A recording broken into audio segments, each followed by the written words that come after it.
All right. For us creative people who often juggle a million things at once, self-care might seem impossible to fit in our schedule. And when we do, we often feel guilty for taking time for ourselves. So let me tell you something. Self-care isn't just a buzzword. It's essential for maintaining our creative spark and overall well-being. So in today's episode, I want to provide you with 5-minute self-care routines so you can balance your creative life and feel productive and centered. I need this. Welcome to Aren't You Crazy, the podcast where we help you crush your creative goals. One week at a time. Yeah. I'm Tessia Rasti. I'm an actor and multi-hyphenate based in New York City. With over 27 years in the arts, I've seen my share of creative failures and comebacks, and I've become passionate about the link between mental health and storytelling. Joining me are the ultra fabulous co-host, Erin Elizabeth Reed, a former attorney now thriving as an actor, writer, and director. Happy to be here. Yes. And Mel Mandara, a successful marketing director who helps small creatives make money online doing what they love. And together, we will walk through overcoming doubts and turning your artistic dreams into reality. So if you're struggling to balance your creative aspirations with life pressures, aren't we all? We will help you unlock and maintain your full potential with fun and actionable tips. So let's get started. First of all, what exactly is self-care? It's now a term you hear everywhere.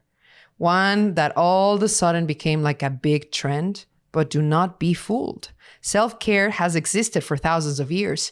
The Romans had steam rooms with herbs and massages to improve vigor, focus, and relaxation. Oh, yeah. Cleopatra bathed herself in milk to have the softest of skin. And the French invented perfume to wear their wigs for over 3 months without gagging. Ew. Also, pre-Hispanic cultures used cacao for divination ceremonies and for health properties like antioxidants. Oh, wait.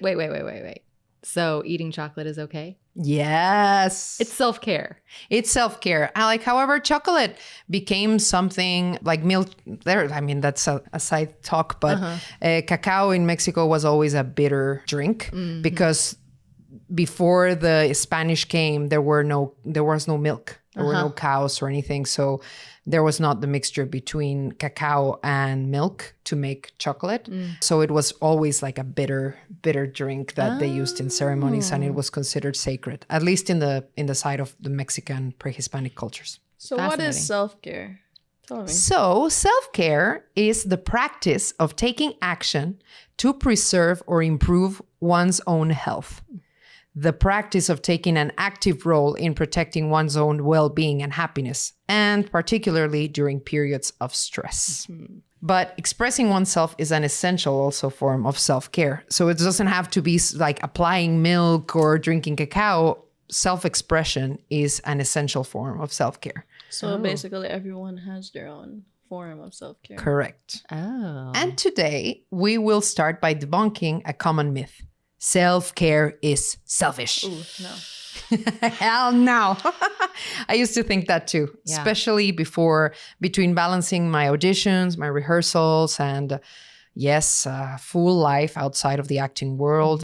So self-care and wellness was really at the bottom of my list, or sometimes non-existing. Guilty. But there is also something else that I learned. The lack of self-care not only affects my health, but my creativity, my productivity, and my overall happiness. So I'm curious what those carving self-care for you all could make you feel or has made you feel. If you go ahead first. Oh, wow. I recently was gifted an evening at a bathhouse here in New York, basically a spa. Maybe similar to or hearkening back to the Roman style baths you mentioned at the top of the episode. And I got to just hang out for 3 hours, just soaking in the warm water, the saunas, the cold plunge, that sort of thing. And it really brought home to me how much I have denied myself that kind of pampering. And I literally asked out loud, like, it's not wrong to feel good, is it? So I feel like it's wrong. Like I deny myself just feeling good. I don't know, like I'm guilty for doing it. Yeah. There's a lot of like processes behind that. Like maybe, you know, you learned always to put everybody else before you. And then the rest of the time that was left, you felt guilty for taking it to yourself because you needed to tackle other activities. I don't know. That's like things that work. That stabbed my heart as well. God. What about you? I don't know. It's something I struggle with. Like when I take a look at my calendar, there's nothing or no time scheduled for like self-care. Like what is self-care? I try to keep my routines as simple as possible to use up as less time as possible because I guess internally I process it as wasted time that can be used to be doing something else. But when I do have moments of quiet and peace and a moment to myself, I find that those moments are most impactful. And Yeah. I know that, like internally, I know I have voices that are telling me self-care is important, but then life, you know, we get so caught up in everyday life.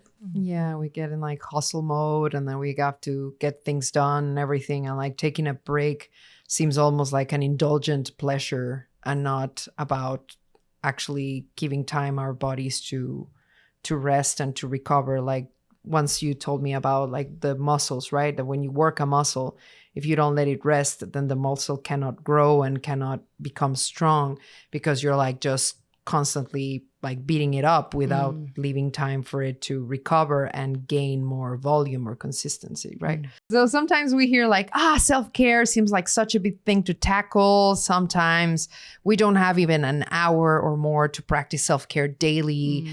So what I would really love to do here is to provide us all with a 5-minute self-care routine or even 1-minute self-care routine that you can do as many times as you want during the day. Aww. And this is an invitation to us all to do a little breathing exercise. It is simple, but incredibly effective. And here's how it works. Okay. I'll guide you with my voice. If it feels comfortable and you are not driving or in a space where you can do so, I invite you to gently close your eyes or focus your eyes softly on a spot in the room where you are at.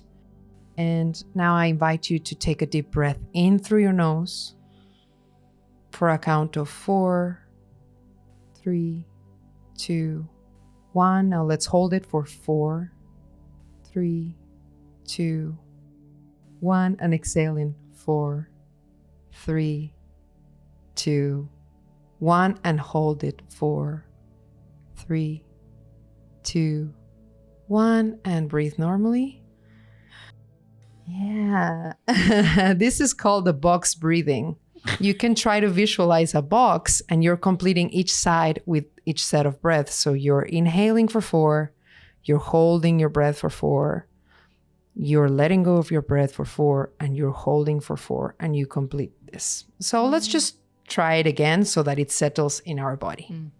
So inhale for 4, 3, 2, 1, and hold for 4, 3, 2, 1. Exhale for 4, 3, 2, 1. And hold for 4, 3, 2, 1. And breathe normally. It was way easier the second time. Yeah. Now that I knew what to expect. Even just one single round is so calming. Yes. Yes. Doing this for like maybe 1 minute or 4 repetitions or something like that. You can even do 2 or 3 depending on the time. You can do it on the subway. You can do it. You can just before you go into your job or while you're waiting for your coffee in the morning. If you go to Starbucks or whatever, you can just take a moment. You don't have to close your eyes. You can set your eyes into a corner of the room or whatever. If you feel a little, overwhelmed by what other people are thinking that you're going to close your eyes or whatever, then you can just go through that. And doing that, it allows you to be more grounded, more centered and focused. So you can go back to your daily tasks and goals. Let's say that a colleague tells you, like, just comes and say, we need to give this file in 3 minutes. You're like, oh God. Okay, so have 2 box breathings and tackle your task.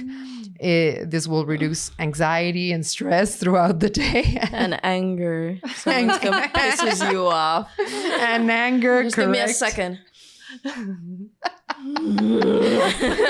let me draw my box here. Like, I need my box. What is Mel over there doing in the corner? Oh, she's in a box. This one it can be repeated throughout the day, and guess what? You don't need anything. It's part of your body. You don't need the spa or you don't need the bathhouse. You don't need the cucumbers on top of your eyes to make it work. This breathing is known to bring down the levels of cortisol. Cortisol is a stress hormone that lives in our body. When we respond to stress, we have 3 different types of responses. That is fight, flight, or freeze. And we all respond to different situations with these 3 responses. The brain doesn't know that it's in danger. The body is in danger. So the cortisol spikes up to allow you to respond, like in the animal instinct, like, oh, there is a predator there. I need to freeze or to fly or to fight, right? And so that produces inflammation in the body and spikes the levels of stress. So this box breathing can reverse the effects of inflammation and the cortisol levels in the body to give us a fast reset and bring us back to the present moment. We are not escaping from the mammoth and the mammoth. The mammoth? Yeah. Mammoth, I said it in Spanish. We're not escaping from the mammoth or the tiger. We are in a place where we can control how we feel. Yeah. So did you notice anything with that particular set of breathings? You said you felt calmer. Yeah, much calmer, more centered.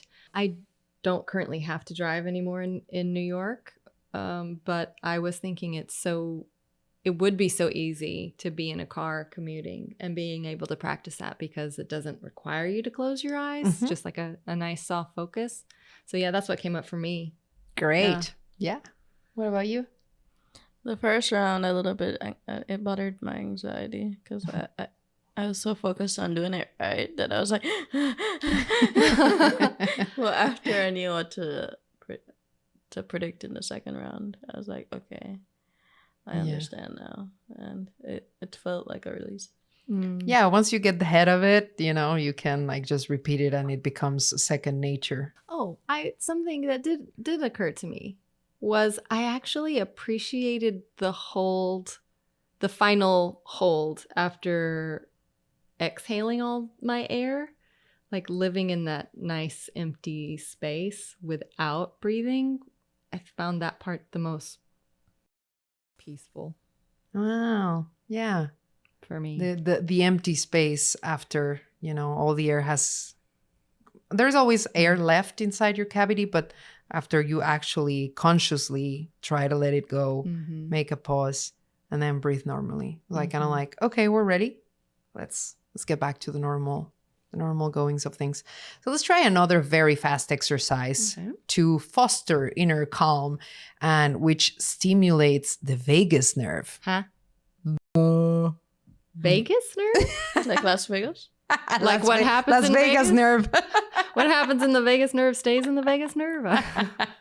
So the vagus nerve is part of our nervous system. It goes all the way through the spine and it regulates a lot of things. Your digestion, your heart rate, your breathing, your mood, your immune response to certain things, reflex actions like coughing, sneezing, swallowing, vomiting, and the sensation information that you feel in your skin, your larynx, your esophagus, your lungs, your trachea, your heart, and most of the digestive tract. So when they say that that you have a second brain, that it's in your gut, it's because of that response from the vagus nerve. It also can regulate the taste.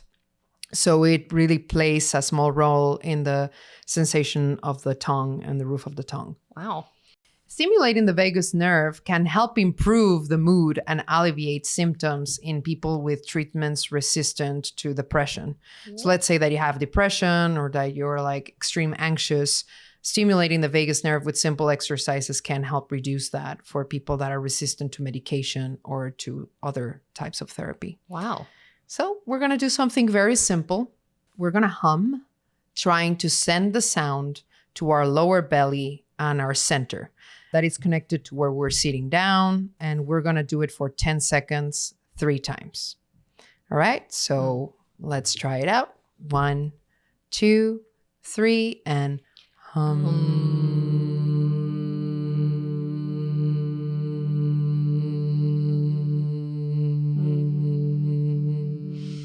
And breathe normally. Let's make a pause.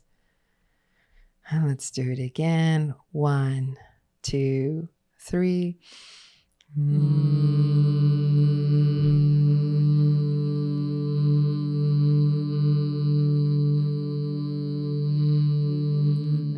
And breathe normally. Remember to take a breath before you start humming. I didn't say that. Sorry about that. Last time, let's 1, 2, 3. Inhale and hum, okay? So 1, 2, 3.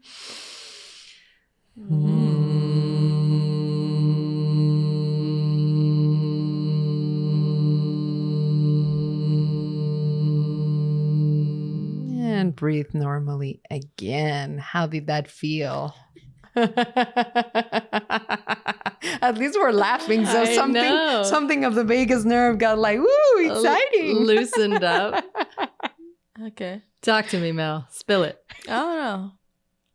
Everyone who lives in New York knows about like once winter comes around, you know, it can get a little bit bleak, can get a bit depressing, especially in some of these apartments with not the best lighting. So I feel like this is a very simple, easy exercise that one could do to bring a little upliftment, a little light into their day.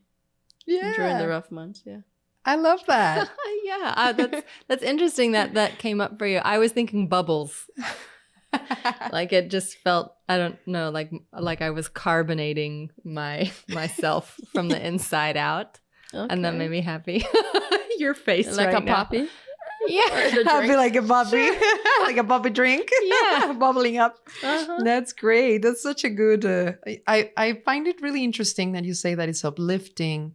Now that we're heading towards winter, specifically, it's like, wow. And then you say bubbling, which is also like uplifting, right? Like it's coming up. The bubbles are going up. It's really interesting to me. Another exercise that we're not going to do here, but if you don't feel, some people don't like it, but gargling with water or anything, which made me think about bubbles. I don't know, like, it's also a very big stimulation for the vagus nerve. If you don't find it annoying, because a lot of people don't like gargling, but I gargle every morning. I gargle when I will brush my teeth, like, All right, let's do another self-care self-care practice, because today's episode is all about self-care. 5 minutes. Self-care. I invite you to come along with me as we walk into a creative visualization. It's very short. Mm-hmm. So let's take a minute to, again, if it feels comfortable, close our eyes, or to simply be still for a moment and focus softly on a spot in the room where you're at. Now, picture a successful outcome for a project that you're currently working on. Imagine every detail vividly. How does completing it makes you feel? What is the end result? How would you like to celebrate when you complete it? How does it look like? Do you feel any sensations in your body? Do you smell anything? Do you hear anything? Is there music? People cheering you up? Are you receiving an award? Take a little moment to absorb.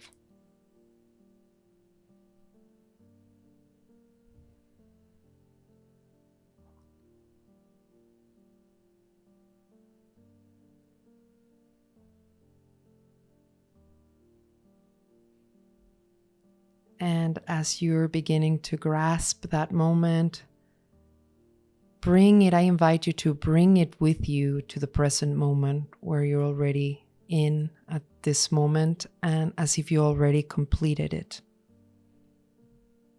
It is yours already. You're holding the award right now. You're feeling, I don't know, the cheers. You're hearing them. You have a cake in front of you that smells like red velvet, maybe. When we talk about manifestation, this is a key ingredient of it. We focus on what we want, then we bring it to the present moment as we already have it, and then we take the action steps towards completing it. I wonder how did that little exercise made you feel? That was really nice. I know it was a short time, but even just that little amount of refocusing on a goal that I know is a long-term goal, feeling the emotions and even imagining the sensations that I would be sensing with my physical senses, the sights, the smells, the sounds. It was a nice, like, clarifying reminder of why I'm doing what I'm doing, what I'm working for. And then when you said bring it back home to the present, it was a nice little jolt of, oh yeah, I am working toward this right now. It's not so far off if I just keep going. It was really, I liked it. Thank you. Yay. Beautiful. What about you, Mel? How did that feel? Have you ever watched The Wolf on Wall Street when they're in there celebrating? And everyone is like, yeah! And there's strippers and prostitutes and a little small person. And I was just in a room just happy. I felt like I was there. I smelled the champagne. I felt it. And then, like Erin said, when you bring it back, it's like, okay. You're ready. I'm ready. It's invigorating. Yes. Yes. Well, this exercise, since we're in the podcast, I don't want to extend this episode so long that it becomes a workshop instead. But this exercise can go for 5-10 minutes. And it's exactly what Erin said, like feeling the emotions that provokes you. Because if you can see it and if you can feel it with your mind's eye, you can achieve it. You can grasp it. Even if you're going towards it and you can like really hold it tangibly right now in your hands, the sensations and the emotions will take you there. You'll begin to identify it when the time comes and say, oh, it might or not happen exactly the way you imagined it, but it will get there. And when you are there, you will say, oh, okay, I had imagined this before in a different way, but I'm here now. Yeah, you're bringing stuff up for me from other sources that I've read or workshops that I've taken where they say we're actually priming our brain for new experiences so that when the new experience comes, it's not new and scary to us anymore. We're actually more likely to embrace our goals or create new lives and habits, the exciting things that we say that we want, but our little reptilian brain is like, but it's new and scary and I need to keep you safe and like stuck right where you are because I know this is safe. It helps ease that part of our brain because it says, oh no, I've felt that before and I lived. It was good. Yeah. Let's go there. And it helps with anything. Like no exercise is small or big. Like as you can imagine, I can imagine that I'm holding the Oscar, but I can also imagine that I completed my laundry. And how would that make me feel? Yeah. Like it's as simple as that. Or like making food for you and how when you do the first bite, how I imagine it would make you feel while preparing the food gives the food a different quality because it's going to go to you. And that's going to be my reward. And it also fights against imposter syndrome because you're experiencing what it would mean to succeed. So great. Woo! Let's go through another exercise. This one is very simple. All right. A little less like existential, philosophical, but micro movement breaks. So when you're working for a long periods of time, or if you're following a method and you're doing like 30 minutes of work, a little bit of pause, bringing movement back into your body, it's an essential element of self-care. And this step can be as simple as standing up, stretching, doing a quick yoga pose, dancing to 15 or 30 seconds of your favorite beats. And since we're sitting down here and we have a limited space, we're going to do it like maybe we'll try to reach the sky with our arms. And we'll try to like bend side to side, like wiggle a little. And let's bring our arms carefully down and roll our shoulders. Maybe do a demi-circle with our heads. Do not bump the mics. Oh, yeah. Don't bump the mic. Let's complete it with an inhale, exhale. And that's it. I feel more present. I shook off a little bit of maybe stiffness that I had at the beginning. And I feel my energy rising again and refocusing for the next sections of this episode. I like that one. It's almost like, this is why I really want to get a standing desk. I am someone who, if you see me on the phone, I'm pacing around, I'm walking around. Movement, it's what my body needs. It's like built up energy. I need to let it out, switch it up a little bit, you know? Yeah. It's super, super simple, right? Okay. Now let's go a little bit more into, maybe this could be like a writing exercise or simply like a checklist in your brain. This is a gratitude practice in 1 single minute. You're going to list 3 things that you're grateful for. Do we have them? Yes. Okay. Do we want to share? Food? Yeah. Food. I did think of food. Yeah. Great. Friends and loved ones. Friends and loved ones. Clean water. Clean water. Being able to move like we just did before. Yeah. My health. Health. Good. How does that make us feel? Right? Really abundant, actually. When I think about some people not having those things, it can be something simple that I might take for granted every day and realize, oh, wow. When I start making a list, I could just keep going of all the things I'm grateful for. Yes. It's like sometimes we all live in New York City, walking on the street, and there's dog poo everywhere. I'm like, or there's like people doing the most else.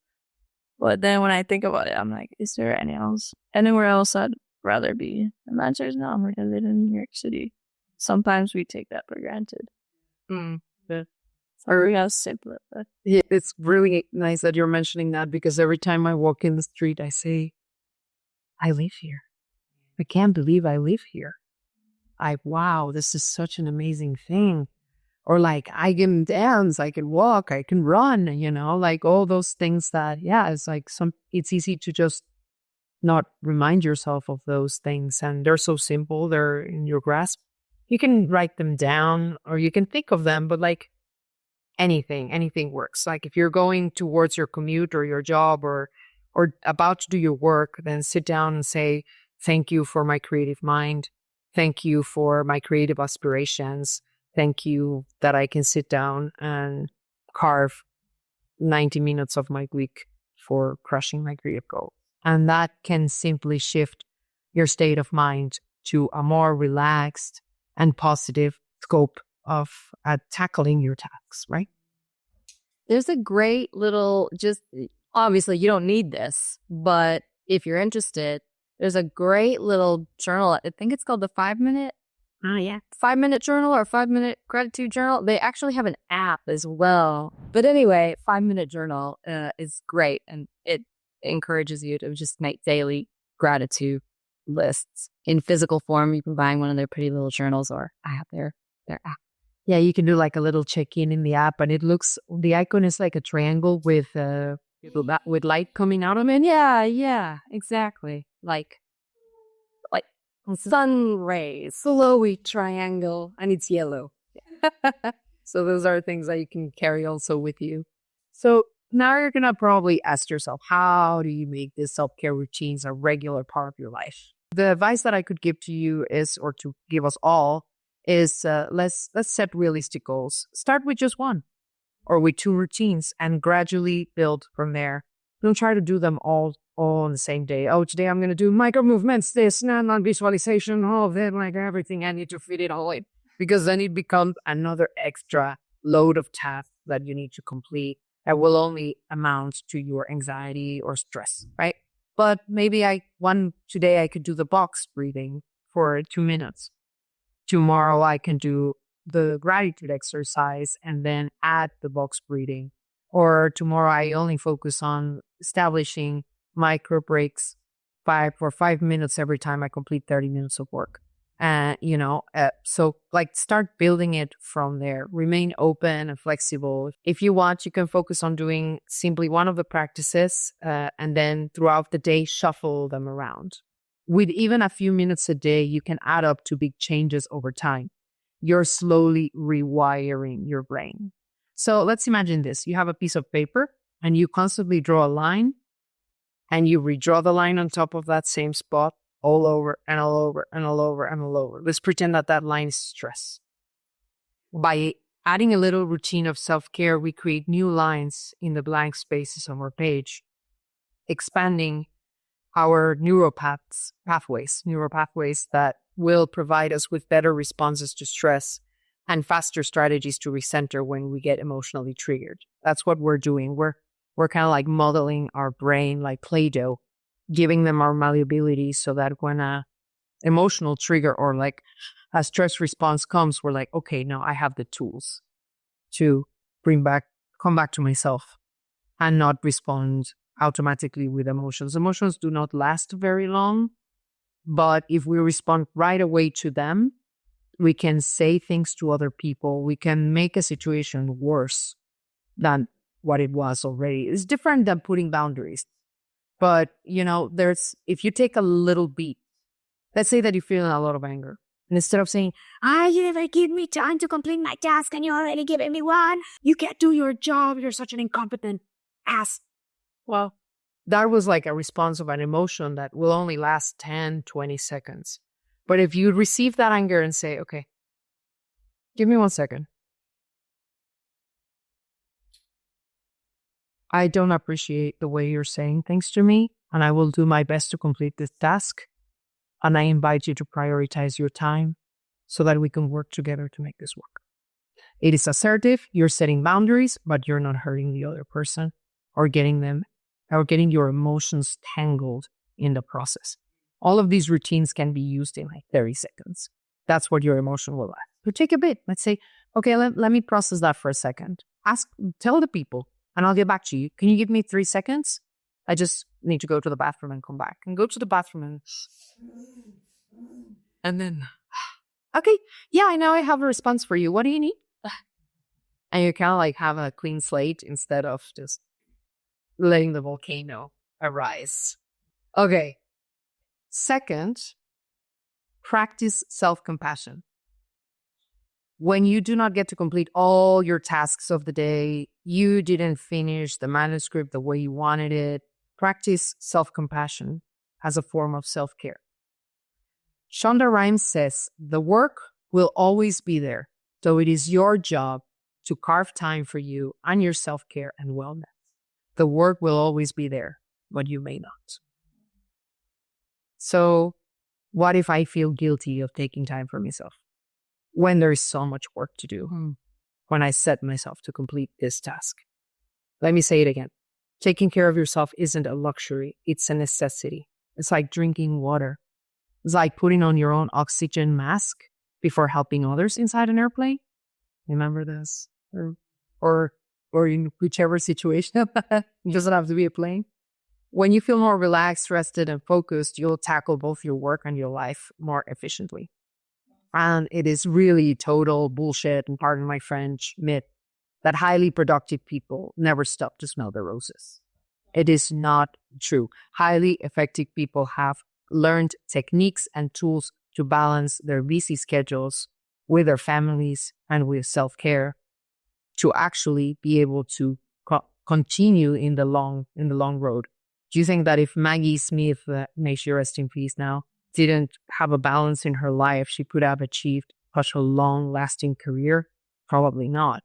The same goes to Shonda Rhimes, which she has completed so many shows. Like other people, like there needs to be a balance in the work and self-care structure. And what if I'm not an expert in guiding myself through mindful self-care exercises? I don't know how to do it. I don't really know how to visualize. We will leave you a few YouTube resources in the podcast description below in case you're someone like me that I often need a guided meditation or someone to tell me what to do in order to get my self-care routine done. And you know what? There's nothing wrong with that. Nothing wrong. So I encourage you to try this 5-minute, 1-minute, 10-minute routines and share your experiences in the comments below. Or you can also write to us at r2crazypodcast@gmail.com. And I thank you so much for tuning in today. We hope you enjoyed this episode. We can't wait to hear how you feel. And I'm your host for today, Tessie Orasti, and I'm with Erin Elizabeth Reed and with Mama Dara. Thank you both for sharing this episode with me. Yeah, my pleasure. I really learned a lot. Thanks for sharing all these cute little, short, easy little self-care routines. I'm looking forward to incorporating them. Yay! Thank you so much for trying them with me and for being so patient. See you next week for another episode. Keep creating and stay crazy out there, y'all. Stay crazy.